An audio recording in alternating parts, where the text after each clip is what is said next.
Kok kamu pintar banget sih bisa bahasa asing? Hai, balik lagi di ceritanya. Kali ini aku mau share dikit tentang apa yang aku lakukan sampai akhirnya aku itu bisa berbahasa asing yang lumayan banyak kalau bisa aku bilang. Gak banyak banget sih, tapi ya lumayan lah ya. Jadi aku itu bisa bahasa Inggris, obviously. Lalu aku a little bisa bahasa Korea juga, tapi mungkin aku tuh masih susah untuk pelafalannya.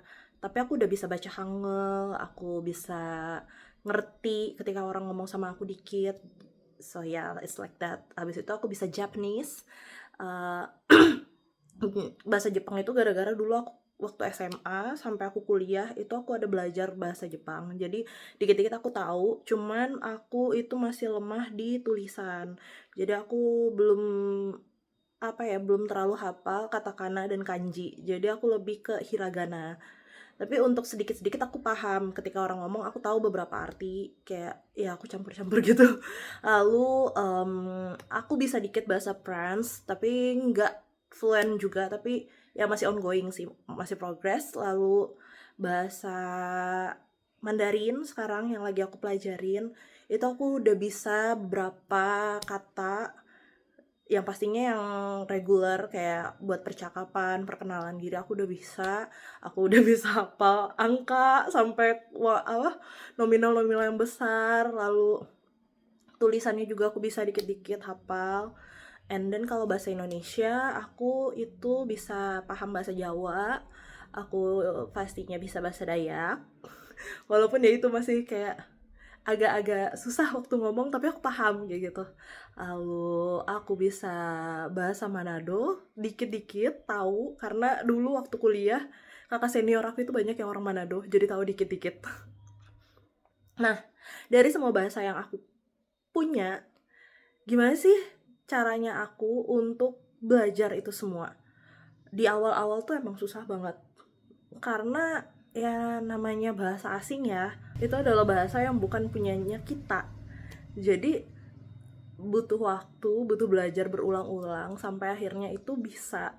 Nah, trik aku yang pertama yang pasti, waktu aku belajar bahasa Inggris memang dulu aku les dari zaman aku TK dulu udah sedikit-sedikit belajar bahasa Inggris.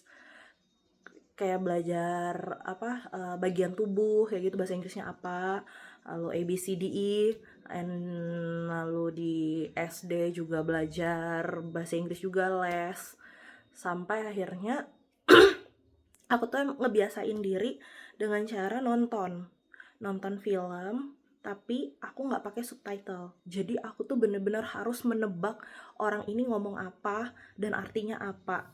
Selain itu, aku itu waktu belajar bahasa Inggris, aku pakai subtitle, misalnya nih, pakai subtitle bahasa Inggris dengan nonton film bahasa Inggris juga. Nah, tapi itu kadang aku bisa stop, kayak aku cari dulu artinya di kamus, ini artinya apa, ini artinya apa. Sama halnya juga kayak bahasa Korea. Waktu bahasa Korea juga aku belajar gitu, otodidak semuanya. Aku rata-rata banyak belajar tuh otodidak. Jadi waktu belajar bahasa Korea, aku kan suka nonton variety show, nonton K-drama, dengerin lagu-lagu K-pop juga.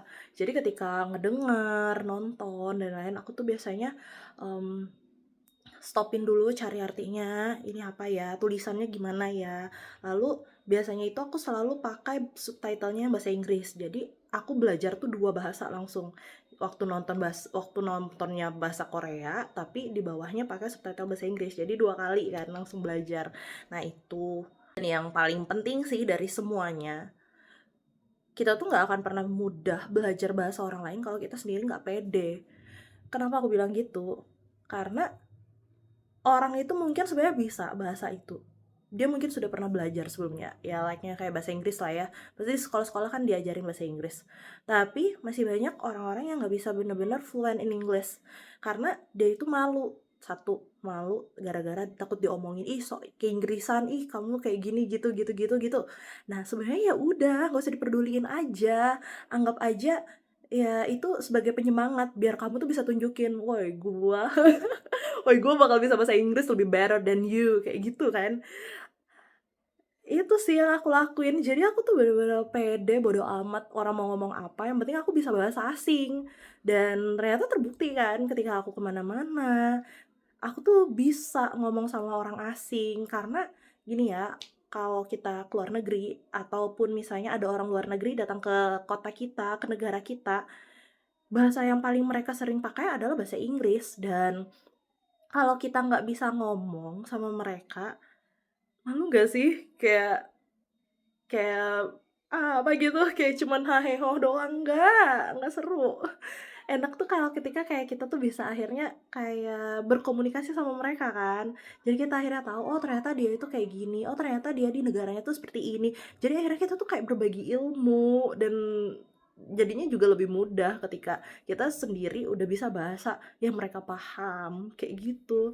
Dan apa ya, dan ya harus rajin-rajin, latihan. Karena kalau kamu juga nggak latihan dan kamu nggak punya niat untuk latihan, gimana caranya kamu bisa mengenal bahasa itu dan gimana caranya kamu bisa, eee, memberikan kata-kata dalam bahasa asing itu, gitu. Lalu yang aku rasain ketika aku akhirnya banyak belajar bahasa, ini sih kayak salah satu kekurangan aku. Salah satu kekurangannya itu adalah ketika aku karena di dalam otak tuh kayak macam kecampur aduk gitu kan. Jadi ketika aku ngomong dalam bahasa Indonesia, kadang tuh aku bingung, aku mau ngomong apa. Kadang itu kayak apa ya, mmm, di otak tuh udah ada, tapi aku nggak tahu apa yang aku mau omongin. Kadang tuh kayak gitu. Sometimes tuh kayak bahasa Indonesia tuh kecampur aduk sama bahasa asing. Abis itu juga kadang karena kan nginget formulanya grammar bahasa asing itu kan kadang ada yang kayak bolak-balik dari bahasa Indonesia kan. Kayak misalnya, nama duluan baru kegiatannya atau kegiatannya dulu baru orangnya, kayak gitu kan. Kayak subjek, predikat, apa yang kayak gitu kan. Nah kadang tuh aku kebalik-balik ngomong. Jadi itu sih yang aku rasain kayak negatifnya yang aku rasain, tapi but it's good, kayak ya udah, kayak ya aku seneng aja ketika aku belajar bahasa asing, aku bisa paham apa yang orang ngomongin, and then sometimes kayak ketemu orang-orang asing waktu mereka lagi ngobrol dan aku tuh deket sama mereka, misalnya lagi di restoran atau di kafe atau di mana lagi nongkrong, tiba-tiba ada orang asing dan aku paham mereka ngomong bahasa apa. It's sometimes like kayak, "Ini salah nggak ya? Aku ngedengerin mereka ngosip." Tapi ya itu, aku paham ketika mereka ngomong itu, jadi ya udahlah. Ya but some kind of funny kayak gitu. So, buat kalian yang mau belajar bahasa asing juga, please kalian jangan capek duluan, belajarlah dengan baik. Even itu tuh susahnya minta ampun, atau mungkin nggak mudah untuk ngingat. Apalagi kalau kalian bahasa Mandarin tuh, sudah tulisannya macam-macam, habis itu juga ada nada-nadanya, kayak do, re, mi, fa, sol, la, si, do, gitu. Dan tapi ya salah satu manfaatnya ketika kalian ketemu orang asing dan kalian bisa ngomong bahasa mereka, itu tuh kayak kita tuh dapat respect gitu loh.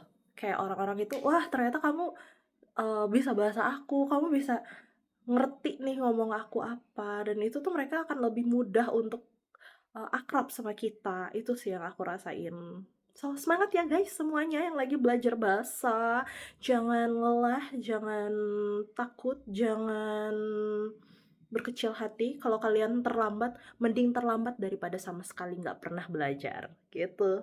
Thank you, bye-bye.